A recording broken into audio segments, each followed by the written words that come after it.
babi dibawa. Ini daging babi. Daging babinya.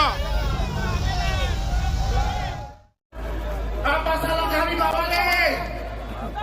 Hasil penjualan babi menjadi PAD Kota Medan. Hasil penjualan babi menjadi pendapatan bagi Kota Medan. Hasil penjualan babi membangun Kota Medan. Kenapa surat itu hanya khusus dibuat untuk babi? Kenapa? Kenapa? Dan surat edaran itu hanya tertuju yang terhormat pedagang babi yang ada di Kota Medan. Itu artinya diskriminatif. Kami nggak mau. Betul. Apa salah kami? Betul. Apa salah kami? Kawan-kawan. Bila perlu kita akan sidak di tempat-tempat mereka biasa menjual babi. Bisa? Bisa? Bisa? Cocok? Bentuk tim untuk sidak penjual babi.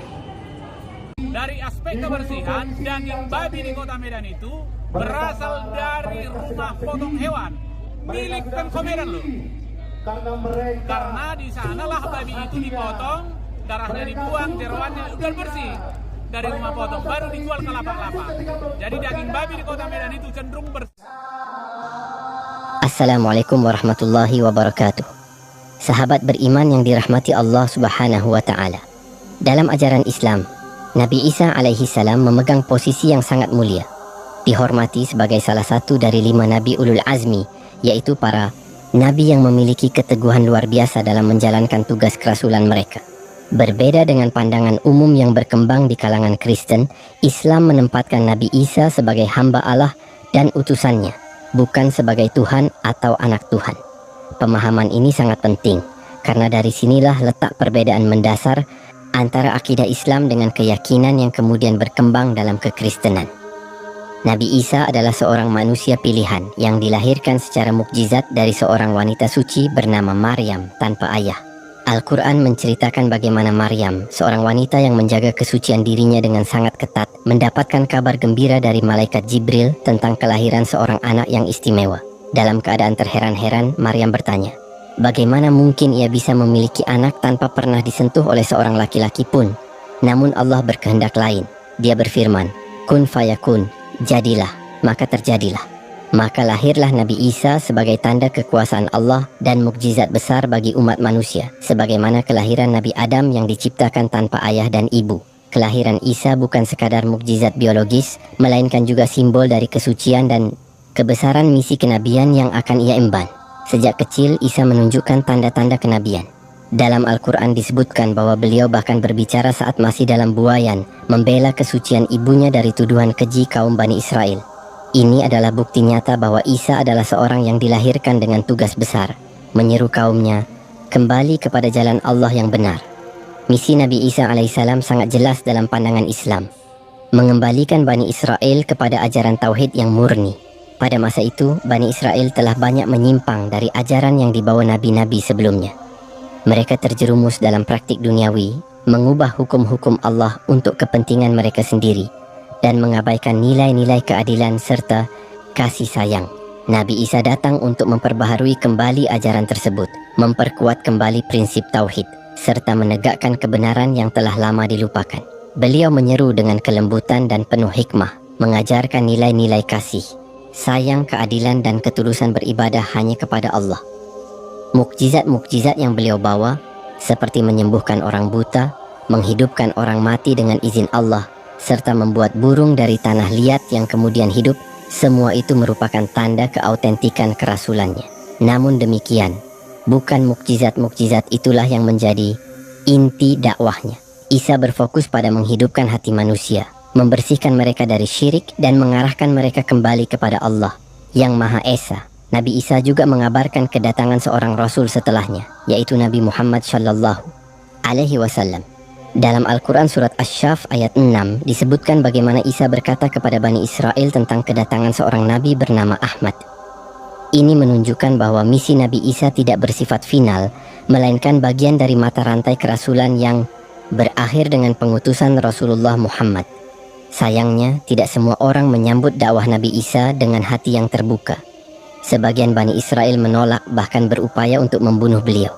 Namun Allah menyelamatkannya, mengangkatnya ke langit, dan kelak beliau akan kembali lagi ke dunia sebagai bagian dari tanda-tanda akhir zaman, bukan membawa ajaran baru, melainkan untuk mengoreksi kekeliruan umat manusia tentang dirinya dan untuk menegakkan keadilan. Nabi Isa alaihissalam diutus kepada Bani Israel dengan satu pesan utama yang telah menjadi inti dakwah seluruh Nabi sejak zaman Nabi Nuh, Ibrahim, Musa hingga Muhammad Shallallahu Alaihi Wasallam. Seruan kepada tauhid, pengesaan Allah tanpa sekutu. Ajaran Nabi Isa bukanlah sebuah ajaran baru, melainkan lanjutan dan pelurusan dari warisan para nabi terdahulu yang telah mulai dilupakan dan diselewengkan oleh kaumnya. Sejak awal, Nabi Isa menegaskan bahwa ia hanyalah utusan Allah. Ia berdakwah, mengajak manusia untuk beribadah hanya kepada Allah, menyerahkan seluruh bentuk penyembahan, pengharapan, dan ketundukan hanya kepadanya. Dalam Al-Quran disebutkan bagaimana Nabi Isa berkata, "Sesungguhnya Allah adalah Tuhanku dan Tuhan kalian, maka sembahlah Dia. Ini adalah jalan yang lurus." QS Maryam 3:6. Ayat ini menegaskan bahwa misi Nabi Isa tidak pernah keluar dari prinsip dasar Islam, mengesahkan Allah dan menolak segala bentuk kesyirikan. Namun di hadapan Bani Israel, dakwah Nabi Isa tidaklah mudah. Kaumnya telah terbiasa dengan bentuk-bentuk keagamaan yang bercampur antara wahyu dan tradisi manusia. Mereka telah mengubah hukum-hukum Allah sesuai kepentingan kelompok tertentu dan lebih mencintai dunia daripada kebenaran. Dalam kondisi seperti itu, Nabi Isa tampil sebagai pembaharu. Ia mengajak mereka kembali kepada hukum Taurat yang asli dan menyempurnakannya dengan petunjuk baru yang Allah turunkan kepadanya. Nabi Isa tidak hanya berdakwah dengan lisan, melainkan juga menunjukkan teladan melalui amal. Beliau memperlihatkan kasih sayang kepada fakir miskin, membela hak kaum lemah, dan menegur keras para pemuka agama yang telah mengkhianati amanah mereka. Sikap beliau yang lembut, penuh kasih, namun tegas dalam menegakkan kebenaran membuatnya dicintai oleh para pengikut setianya, namun sekaligus dimusuhi oleh golongan yang merasa terusik kepentingannya.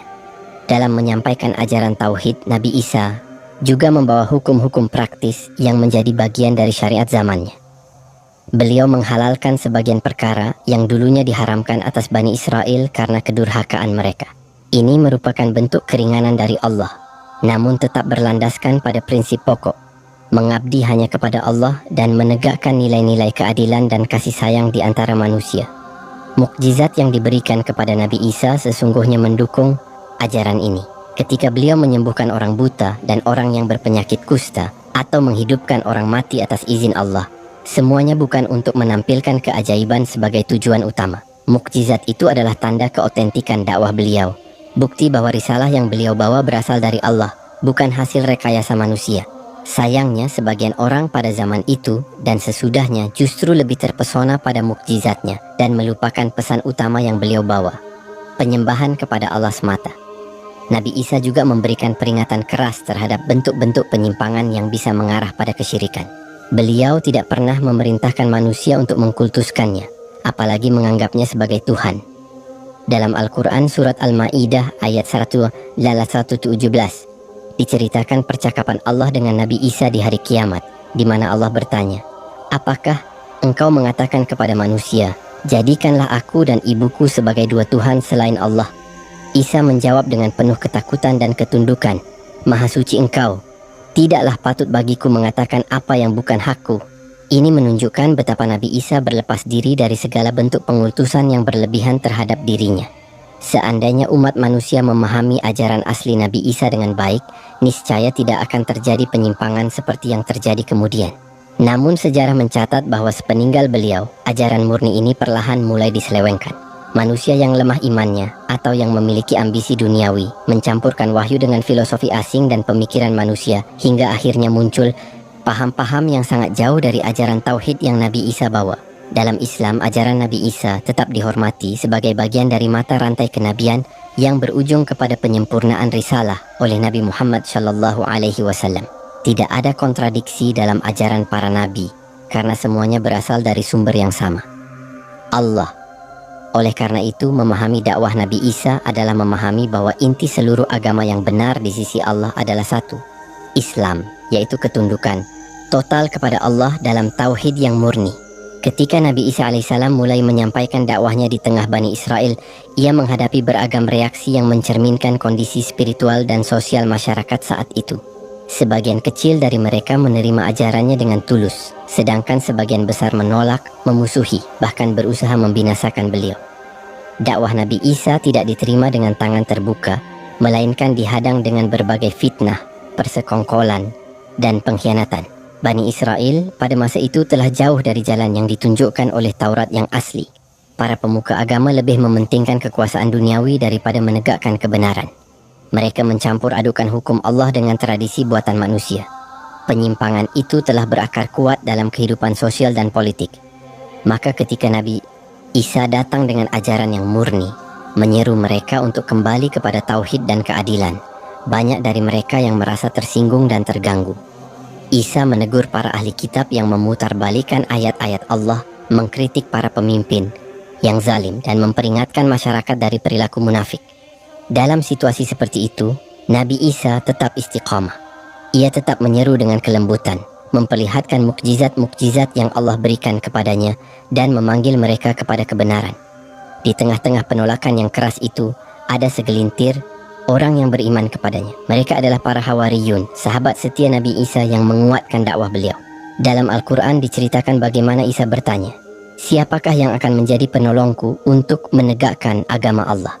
Lalu para Hawariyun menjawab, "Kami adalah penolong agama Allah." Kesetiaan mereka menjadi cahaya di tengah kegelapan, meski jumlah mereka sangat sedikit dibandingkan dengan besarnya perlawanan dari kaumnya. Namun tidak semua yang mengaku beriman benar-benar setia. Ada pula di antara mereka yang berpura-pura beriman, tetapi sebenarnya mencari celah untuk mengkhianati beliau.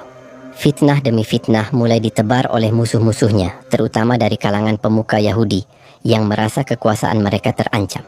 Mereka menuduh Nabi Isa melakukan sihir, memberontak terhadap hukum, dan bahkan mengklaim bahwa beliau adalah ancaman bagi kestabilan sosial.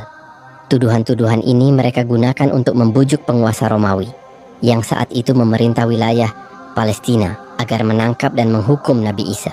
Upaya untuk membunuh Nabi Isa pun dirancang dengan penuh makar. Mereka mengatur tipu daya untuk menangkapnya dan menyalibnya sebagai bentuk penghinaan dan peringatan bagi pengikutnya. Namun rencana manusia tidak mampu mengalahkan kehendak Allah. Dalam Al-Quran, Allah menegaskan bahwa mereka tidak berhasil menyalib Nabi Isa, melainkan yang diserupakan bagi mereka. Allah mengangkat Nabi Isa ke langit, menyelamatkannya dari makar orang-orang kafir, dan menjanjikan bahwa beliau akan kembali di akhir zaman. Meski Nabi Isa telah diangkat ke langit, para penentangnya mengira mereka telah berhasil. Mereka menyebarluaskan keyakinan bahwa Isa telah mati disalib, sebuah fitnah besar yang kelak menjadi pondasi bagi berbagai penyimpangan akidah di kemudian hari. Sementara itu, para Hawariyun dan pengikut setianya tetap berpegang pada ajaran tauhid yang beliau sampaikan. Meski menghadapi tekanan, penganiayaan, dan fitnah yang luar biasa berat, reaksi keras Bani Israel terhadap Nabi Isa bukanlah hal yang mengejutkan jika melihat sejarah panjang kaum tersebut dalam menghadapi para nabi. Sebelumnya, banyak nabi yang diutus kepada mereka berakhir dengan ditolak, bahkan dibunuh. Mereka terbiasa menentang para pembawa kebenaran, terutama ketika risalah itu mengancam kepentingan duniawi mereka. Nabi Isa hanya mengulangi kisah pilu yang telah menimpa nabi-nabi sebelumnya di tengah kaum yang keras kepala ini. Namun dari semua ujian ini, kita melihat keteladanan Nabi Isa dalam kesabaran, keberanian, dan keteguhannya dalam menyampaikan kebenaran. Ia tidak mundur meskipun tahu bahwa nyawanya terancam. Ia tidak berkompromi dengan kebatilan meskipun bisa saja memilih jalan yang lebih aman. Ia tetap berdiri teguh, menyerahkan seluruh urusannya kepada Allah, yakin bahwa kebenaran akan selalu menemukan jalannya meski ditentang sekeras apapun. Rencana jahat terhadap Nabi Isa alaihi salam semakin matang ketika para pemuka Bani Israel merasa posisi mereka terancam.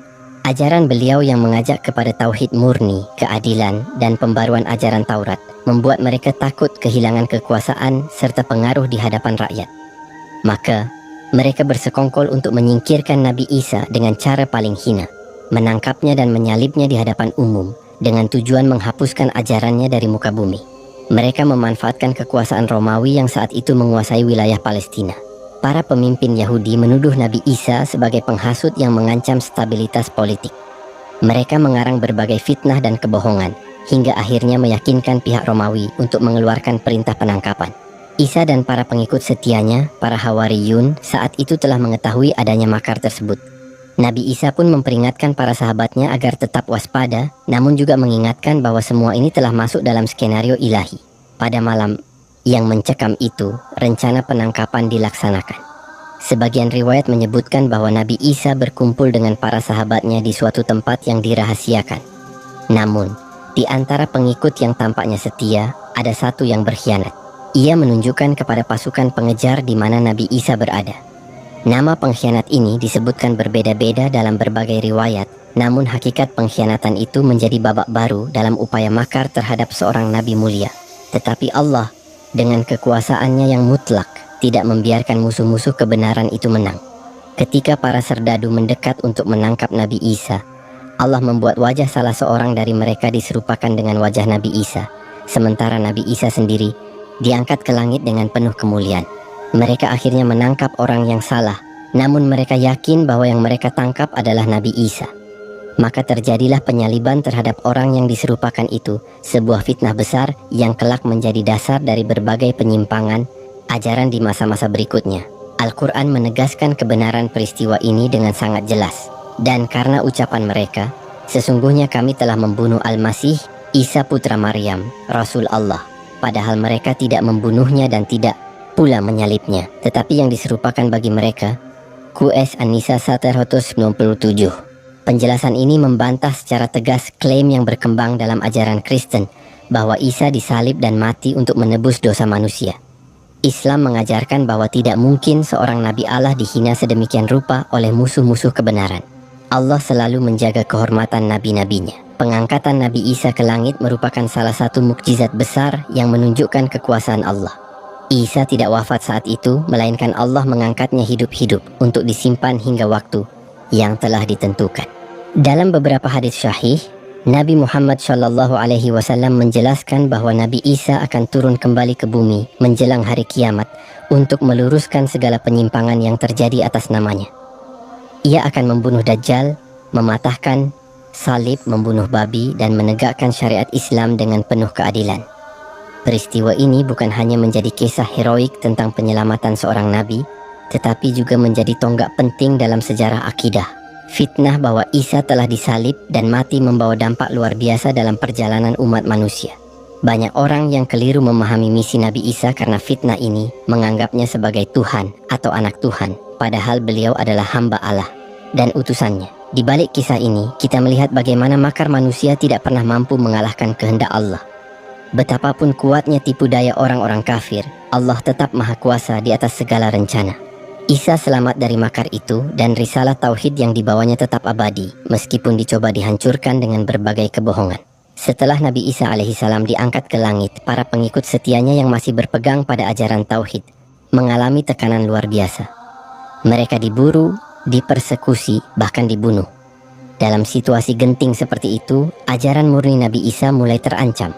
Keterbatasan jumlah pengikut sejati, ditambah tekanan politik dan sosial dari penguasa serta kaum Yahudi yang memusuhi mereka, membuka jalan bagi penyimpangan perlahan namun pasti.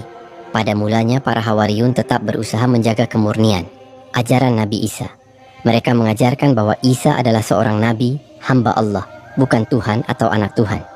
Mereka menyeru manusia untuk tetap beribadah hanya kepada Allah, berpegang kepada tauhid murni, dan menolak segala bentuk pengultusan manusia. Akan tetapi, tidak butuh waktu lama sebelum pemikiran asing mulai menyusup ke dalam ajaran ini. Lingkungan masyarakat saat itu sangat dipengaruhi oleh budaya Helenistik, warisan kekuasaan Yunani yang melebur dengan Romawi. Dalam budaya ini, pemikiran filsafat bercampur dengan kepercayaan politeisme. Konsep tentang dewa-dewa yang menjelma dalam bentuk manusia, tentang manusia setengah dewa, sudah menjadi sesuatu yang lazim. Di tengah tekanan dan upaya penyesuaian terhadap lingkungan baru, sebagian orang yang mengaku mengikuti Nabi Isa mulai mencampurkan ajaran beliau dengan konsep-konsep asing ini. Salah satu bentuk awal penyimpangan adalah pengagungan Nabi Isa secara berlebihan. Sebagian orang, dengan motif untuk menarik simpati masyarakat pagan, mulai memperkenalkan gagasan bahwa Isa bukan sekadar nabi, tetapi sosok suci yang memiliki unsur ketuhanan. Padahal Nabi Isa sendiri dalam ajarannya sangat jelas menolak segala bentuk pengkultusan terhadap dirinya. Dari sinilah muncul pandangan-pandangan yang menyimpang, yang pada akhirnya melahirkan paham bahwa Isa adalah anak Tuhan. Pandangan ini sangat asing dalam ajaran tauhid yang dibawa Nabi Isa. Namun karena pengaruh kuat lingkungan dan kebutuhan politis untuk membuat ajaran baru ini diterima luas, konsep tersebut mulai mendapatkan tempat di kalangan sebagian besar umat yang keliru. Bahkan lebih jauh, muncul ide-ide tentang Trinitas, yaitu kepercayaan kepada 3 unsur ketuhanan, Bapa, Anak, dan Roh Kudus. Konsep ini tidak pernah dikenal dalam ajaran tauhid yang diajarkan para nabi. Namun ia mendapatkan dukungan dari para pemikir yang ingin menyatukan berbagai unsur kepercayaan lokal dengan ajaran yang mereka klaim berasal dari Nabi Isa. Dalam suasana penuh gejolak ini, para pengikut sejati yang tetap memegang ajaran tauhid semakin terdesak. Mereka dianggap sesat oleh kelompok-kelompok baru yang telah mengubah ajaran Isa. Mereka pun mengalami tekanan, marginalisasi, bahkan penghapusan jejak. Seiring berjalannya waktu, ajaran murni tentang tauhid Nabi Isa semakin tenggelam di bawah arus penyimpangan yang dibalut dalam selubung suci. Tak dapat dipungkiri bahwa dalam proses ini, campur tangan kekuasaan politik Romawi memainkan peranan penting. Demi menjaga stabilitas dan kesatuan wilayah kekuasaannya, Romawi lebih memilih untuk mendukung sebuah bentuk keagamaan yang bisa diterima luas, bahkan jika itu harus mengubah ajaran aslinya. Maka, ajaran yang telah dipenuhi unsur-unsur politeisme lebih diterima dan akhirnya diresmikan sebagai agama negara. Sejarah mencatat bahwa pada masa-masa inilah ajaran tentang Nabi Isa yang sejati mulai hilang dari pandangan umum. Kitab-kitab asli yang mengajarkan tauhid murni banyak yang dihancurkan atau disembunyikan, digantikan dengan teks-teks baru yang mencampurkan kisah nyata dengan tambahan-tambahan yang sesuai dengan keyakinan baru yang tengah dibangun. Penyimpangan ini tidak hanya terjadi dalam pemahaman akidah, tetapi juga dalam ritual, hukum, dan nilai-nilai keagamaan. Syariat yang dulunya diajarkan Nabi Isa untuk mengatur kehidupan masyarakat dengan keadilan mulai digantikan dengan dogma-dogma yang sulit dipertanggungjawabkan. Ajaran yang sebelumnya mendorong keterhubungan langsung kepada Allah berubah menjadi ajaran yang mengharuskan perantara, membuat manusia kehilangan arah dalam perjalanan spiritualnya.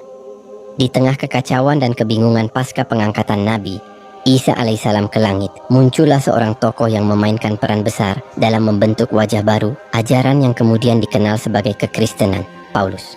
Nama aslinya adalah Saulus, seorang Yahudi dari suku Binyamin yang lahir di Tarsus, seorang Farisi yang sangat keras dalam menegakkan hukum Taurat. Awalnya, ia dikenal sebagai musuh utama para pengikut Nabi Isa, terlibat aktif dalam penganiayaan terhadap mereka. Namun, suatu peristiwa yang diklaim sebagai penglihatan mengubah jalan hidupnya. Paulus mengaku bahwa dalam perjalanan ke Damaskus, ia mendapatkan wahyu dari Isa yang telah wafat, menurut klaimnya, dan menerima misi baru untuk menjadi rasul bagi bangsa-bangsa non-Yahudi. Kisah ini menjadi titik balik besar, bukan hanya dalam hidup Paulus, tetapi juga dalam sejarah ajaran Isa, sebab dari sinilah penyimpangan yang lebih besar mulai terjadi secara sistematis. Paulus mulai mengembangkan ajaran yang berbeda dengan ajaran asli Nabi Isa. Di bawah ajarannya, konsep tauhid yang murni mulai ditinggalkan. Ia memperkenalkan gagasan bahwa keselamatan tidak diperoleh melalui ketaatan terhadap hukum-hukum syariat, melainkan hanya melalui iman kepada kematian dan kebangkitan Isa. Dalam ajaran Paulus, Isa diposisikan bukan sekadar sebagai nabi, tetapi sebagai anak Allah yang menjadi korban penebusan dosa manusia. Gagasan ini sangat jauh dari ajaran Nabi Isa yang menekankan pentingnya amal syalih, ketaatan kepada perintah Allah, dan kemurnian tauhid. Paulus menolak hukum-hukum Taurat, mempromosikan keyakinan bahwa hukum tersebut tidak lagi relevan, dan menekankan bahwa iman adalah satu-satunya jalan keselamatan. Pandangan ini dengan cepat menarik minat banyak bangsa non-Yahudi yang merasa keberatan terhadap hukum-hukum syariat yang berat. Paulus tidak berhenti pada perubahan konsep keselamatan. Ia juga memperkenalkan ide-ide lain seperti Trinitas, meski bentuk final Trinitas baru dirumuskan beberapa abad kemudian, serta dogma penebusan dosa melalui penyaliban. Ia membangun fondasi teologis yang berusaha menggabungkan elemen-elemen Yahudi, Yunani, dan Romawi ke dalam ajaran barunya, menjadikannya lebih mudah diterima di kalangan luas yang terbiasa dengan konsep politeisme. Dengan kecerdasan retorika dan strategi dakwah yang agresif, Paulus memperluas pengaruhnya hingga ke berbagai penjuru kekaisaran Romawi. Surat-surat Paulus kepada berbagai komunitas Kristen awal yang kini menjadi bagian besar dari Perjanjian Baru berisi penjelasan, pembelaan dan penguatan terhadap ajaran-ajarannya. Dalam surat-surat ini, kita bisa melihat bagaimana ia menekankan pengutusan Isa, menafikan hukum-hukum syariat, dan mengokohkan ajaran tentang keselamatan melalui iman belaka. Pengaruh Paulus begitu besar hingga pada akhirnya ia lebih diakui oleh komunitas baru ini ketimbang para murid sejati Nabi Isa sendiri. Mereka yang tetap memegang ajaran tauhid murni dari Nabi Isa semakin tersingkir, bahkan dianggap sebagai penyimpang oleh komunitas baru yang lebih besar dan lebih berkuasa. Pengaruh politik Romawi yang kelak mengadopsi ajaran ini secara resmi semakin mempercepat hilangnya ajaran yang benar. Banyak sejarawan dan peneliti independen, bahkan dari kalangan Kristen sendiri, yang mengakui bahwa ajaran Paulus berisi banyak inovasi yang tidak diajarkan oleh Nabi Isa. Ia membentuk wajah agama baru yang berbeda dari misi asli para nabi Bani Israel. Di tangannya, agama yang dahulu mengajarkan ketundukan mutlak kepada satu Tuhan berubah menjadi agama yang mengultuskan seorang manusia dan menghapus hukum-hukum yang menjadi fondasi ajaran para nabi. Islam datang untuk mengoreksi kesalahan besar ini. Dalam Al-Quran, Allah menegaskan bahwa Isa hanyalah seorang hamba dan rasulnya, bukan Tuhan, bukan anak Tuhan.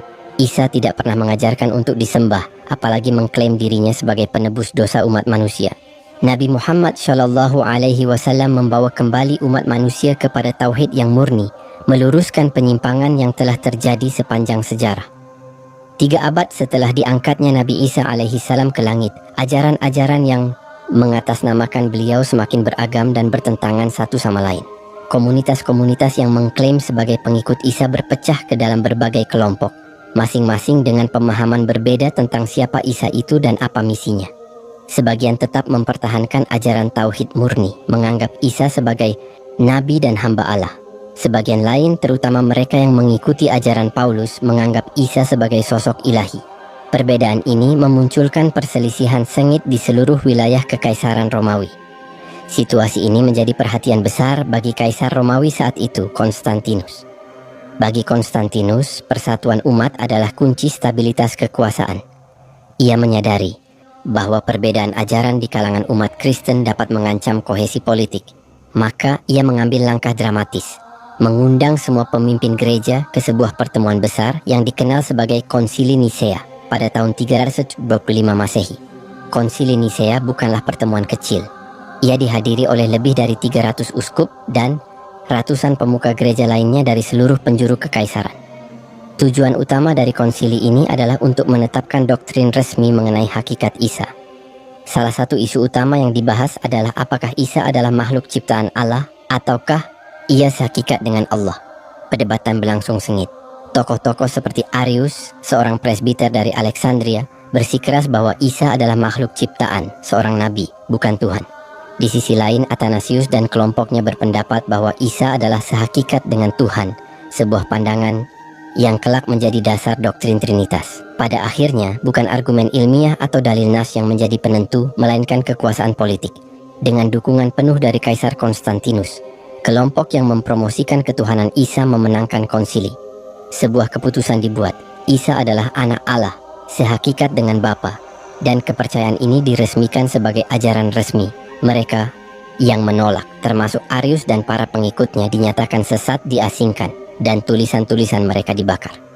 Dari konsili inilah lahir apa yang disebut sebagai Credo Nicea, sebuah pengakuan iman yang menjadi fondasi kekristenan modern. Di dalamnya, untuk pertama kalinya secara resmi, ajaran tentang Isa sebagai Tuhan dan bagian dari Trinitas ditegaskan. Konsep Trinitas, Tuhan Bapa, Tuhan Anak dan Roh Kudus sebagai 3 pribadi dalam satu hakikat, mulai diterima luas, meski dalam realitasnya, banyak yang tidak benar-benar memahami konsep tersebut karena bertentangan dengan akal sehat dan fitrah manusia terhadap tauhid dan Islam. 6 abad kemudian, datang untuk meluruskan penyimpangan besar ini. Al-Quran dengan tegas menyatakan, sesungguhnya telah kafirlah orang-orang yang berkata, sesungguhnya Allah itu ialah Al-Masih Putra Maryam. QS Al-Maidah 72. Allah juga menegaskan dalam firman-Nya, dan janganlah kamu mengatakan, 3, berhentilah dari ucapan itu. Itu lebih baik bagimu. Sesungguhnya Allah Tuhan yang Maha Esa, Maha Suci Allah dari mempunyai anak. QS An-Nisa 111.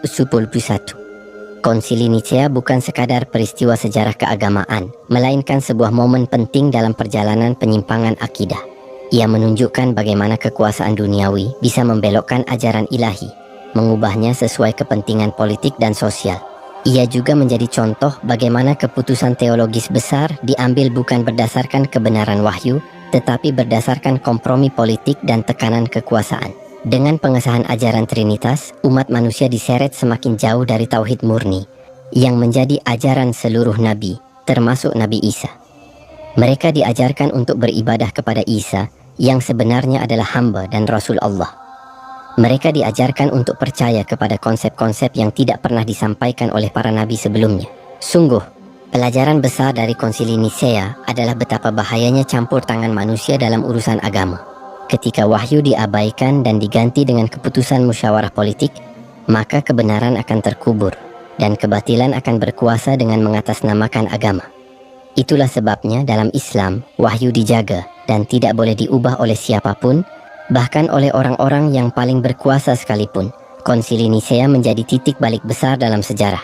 Ia bukanlah kemenangan kebenaran, melainkan kemenangan kompromi politik atas wahyu yang suci. Dan sejak saat itu, konsep Trinitas menjadi ajaran utama yang diajarkan di gereja-gereja di seluruh dunia, mengaburkan cahaya tauhid yang pernah dibawa oleh Isa putra Maryam alaihi salam. Ketika Kaisar Konstantinus mengadopsi kekristenan sebagai salah satu agama yang sah di Kekaisaran Romawi, sebuah perubahan besar pun dimulai. Bukan hanya ajaran Isa alaihi salam yang telah bergeser, tetapi kini kekristenan secara perlahan disesuaikan lebih jauh agar sejalan dengan budaya dan politik Romawi. Agama yang awalnya mengajarkan ketundukan murni kepada Allah dipoles menjadi sesuatu yang bisa memperkuat stabilitas kekaisaran, merangkul tradisi-tradisi lama, dan memenuhi kebutuhan kekuasaan. Romawi adalah bangsa yang sangat pragmatis.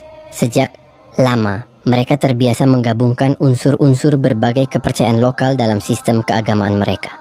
Ketika kekristenan mulai diterima, Romawi tidak serta-merta membuang semua kepercayaan lama.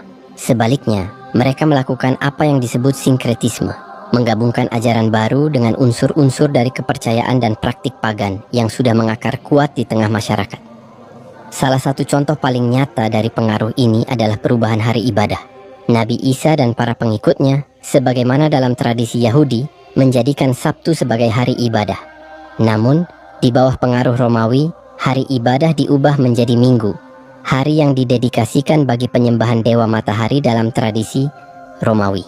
Pergeseran ini bukan sekadar perubahan administratif. Ia menunjukkan bagaimana kekristenan yang baru dibentuk lebih mirip agama negara Romawi daripada ajaran murni yang diajarkan para nabi. Selain itu, banyak simbol dan perayaan pagan yang diadopsi ke dalam kekristenan. Perayaan kelahiran Dewa Matahari yang jatuh pada tanggal 25 Desember diadopsi sebagai hari kelahiran Isa, meskipun tidak ada catatan akurat dalam ajaran aslinya tentang tanggal tersebut. Ornamen, ritual, dan bahkan pakaian keagamaan diadaptasi dari praktik-praktik penyembahan Romawi kuno. Pengaruh Romawi juga terlihat dalam struktur organisasi gereja. Sistem kepausan, hierarki uskup, kardinal, dan pastor mengambil bentuk yang mirip dengan struktur administratif Romawi. Para pemimpin, gereja berfungsi bukan hanya sebagai pemimpin rohani, tetapi juga sebagai alat kekuasaan yang mendukung stabilitas politik. Kekristenan dijadikan alat untuk memperkokoh kekaisaran, bukan semata-mata sebagai sarana mendekatkan diri kepada Allah. Dalam ajaran pun, pengaruh Romawi membawa dampak besar.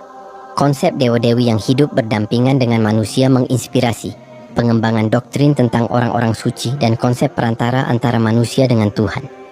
Di tempat di mana Nabi Isa mengajarkan hubungan langsung antara hamba dan Allah, gereja mengajarkan bahwa manusia memerlukan perantara, baik dalam bentuk para santo maupun imam, untuk mendekatkan diri kepada Tuhan. Perkawinan antara ajaran Kristen yang telah diselewengkan dengan budaya Romawi menciptakan sebuah agama baru yang berbeda jauh dari misi asli Nabi Isa. Tauhid digantikan oleh konsep ketuhanan kompleks. Kesederhanaan ibadah digantikan oleh ritual-ritual rumit yang penuh upacara dan simbolisme. Nilai kerendahan hati dan ketaatan bergeser menjadi ajaran kekuasaan dan otoritas gerejawi yang mutlak. Islam mengingatkan manusia akan bahaya ini. Al-Quran menunjukkan bahwa banyak umat terdahulu yang menyimpang karena mengikuti hawa nafsu dan mencampurkan agama dengan budaya lokal, lalu mengklaimnya sebagai wahyu. Allah berfirman, Mereka menjadikan orang-orang alimnya dan rahib-rahibnya sebagai Tuhan selain Allah. Quraish At-Taubah 31. Ini bukan sekadar bentuk penyembahan fisik, tetapi ketaatan mutlak dalam perkara agama kepada manusia, bukan kepada Allah. Sejarah pengaruh Romawi dalam membentuk kekristenan memperlihatkan bagaimana penyimpangan dapat terjadi secara perlahan, bertahap namun sistematis. Di tangan Romawi, ajaran murni para nabi diubah menjadi instrumen kekuasaan. Yang tersisa hanyalah kulit luar yang mengatasnamakan Isa, sementara ruh ajaran beliau, yakni tauhid murni kepada Allah, hampir seluruhnya hilang dari ajaran yang dipraktikkan. Pelajaran besar dari sejarah ini adalah pentingnya menjaga kemurnian agama dari campur tangan budaya, tradisi, dan kepentingan politik. Agama harus tetap berpijak kepada wahyu yang suci, bukan kepada selera manusia. Islam yang diturunkan sebagai penyempurna semua ajaran para nabi, menjadi benteng terakhir bagi kemurnian tauhid, menjaga agar umat manusia tetap berada dalam jalan lurus yang telah ditetapkan oleh Allah sejak zaman Nabi Adam hingga Nabi Muhammad sallallahu alaihi wasallam. Setelah berabad-abad lamanya penyimpangan meluas, hingga ajaran Nabi Isa alaihi salam nyaris tak dikenali lagi dalam bentuk aslinya, datanglah rahmat Allah kepada manusia dalam bentuk penutup para nabi Muhammad sallallahu alaihi wasallam. Melalui beliau, Allah menurunkan Al-Quran sebagai kitab suci terakhir, yang bukan hanya mengoreksi penyimpangan Bani Israel, tetapi juga meluruskan kekeliruan fatal yang dilakukan oleh umat yang mengaku pengikut Isa. Islam membawa kembali cahaya tauhid yang telah lama tertutup kabut penyimpangan. Dalam Al-Quran, Isa disebutkan dengan penuh kehormatan sebagai kalimat Allah yang disampaikan kepada Maryam, sebagai ruh darinya, namun tetap seorang manusia, hamba Allah dan seorang nabi yang mulia. Allah berfirman, sesungguhnya Al-Masih, Isa putra Maryam itu adalah utusan Allah dan yang diciptakan dengan kalimatnya yang disampaikannya kepada Maryam dan dengan tiupan roh darinya. Quraish An-Nisa 170. Islam dengan tegas menolak segala bentuk ilahiyah terhadap Isa. Tidak ada konsep anak Tuhan, tidak ada konsep Trinitas, tidak ada ide penebusan dosa melalui penyaliban. Semua itu ditegaskan sebagai kebohongan besar yang tidak pernah diajarkan oleh Isa sendiri. Allah berfirman, dan ingatlah, ketika Allah berfirman, wahai Isa putra Maryam, adakah kamu mengatakan kepada manusia, jadikanlah aku dan ibuku sebagai dua orang Tuhan selain Allah? Isa menjawab, Maha suci engkau, tidaklah patut bagiku mengatakan apa yang bukan hakku. Jika aku pernah mengatakannya, maka tentulah engkau mengetahuinya. Quraish Al-Maidah 116. Melalui Islam, Allah mengembalikan hakikat risalah Isa, menyeru kepada tauhid, mengajak Bani Israel kembali kepada perjanjian mereka dengan Allah, dan membenarkan kitab Taurat yang telah diturunkan sebelumnya. Isa tidak datang membawa agama baru, melainkan meluruskan penyimpangan yang telah terjadi di kalangan kaumnya. Islam juga mengoreksi kesalahan sejarah tentang akhir kehidupan Nabi Isa. Al-Quran dengan tegas menyatakan bahwa Isa tidak dibunuh dan tidak disalib, melainkan diangkat oleh Allah ke langit dalam keadaan hidup. Allah berfirman, mereka tidak membunuhnya dan tidak pula menyalibnya, tetapi yang mereka bunuh adalah orang yang diserupakan dengan Isa bagi mereka. Quraish An-Nisa 110-107. Penolakan terhadap kisah penyaliban bukan sekadar perbedaan narasi sejarah, tetapi bagian penting dari pembelaan terhadap kenabian dan kemurnian risalah Isa. Melalui lisan Rasulullah Muhammad sallallahu alaihi wasallam, umat Islam mengetahui pula bahwa Nabi Isa akan kembali di akhir zaman. Ia akan turun ke dunia, mematahkan salib, membunuh Dajjal, dan menghapuskan jizyah, mengembalikan syariat kepada tauhid yang murni sesuai ajaran Islam. Ini merupakan tanda besar bahwa Isa sendiri akan menjadi saksi atas penyimpangan yang terjadi atas namanya. Dengan demikian, Islam bukanlah agama baru yang menafikan ajaran Isa, Musa, atau nabi-nabi sebelumnya. Islam adalah kelanjutan dan penyempurnaan ajaran mereka, yang mengajarkan satu prinsip dasar yang tak pernah berubah. Tiada Tuhan selain Allah. Islam melindungi kemurnian ajaran ketuhanan, menutup pintu bagi segala bentuk pengkultusan manusia, termasuk terhadap nabi sekalipun. Kesempurnaan Islam sebagai agama terakhir juga tercermin dalam penjagaan terhadap Al-Quran. Tidak seperti kitab-kitab sebelumnya yang mengalami perubahan, Al-Quran dijaga langsung oleh Allah, sebagaimana janjinya.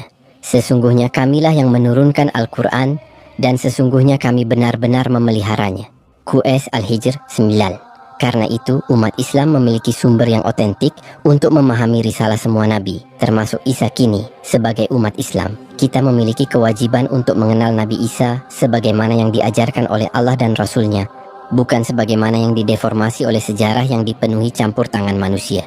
Kita diajarkan untuk mencintainya sebagai salah satu Rasul ulul azmi yang mulia, tanpa berlebihan hingga mengangkatnya menjadi Tuhan, dan tanpa merendahkannya seperti yang dilakukan oleh orang-orang yang menuduhnya sebagai anak haram.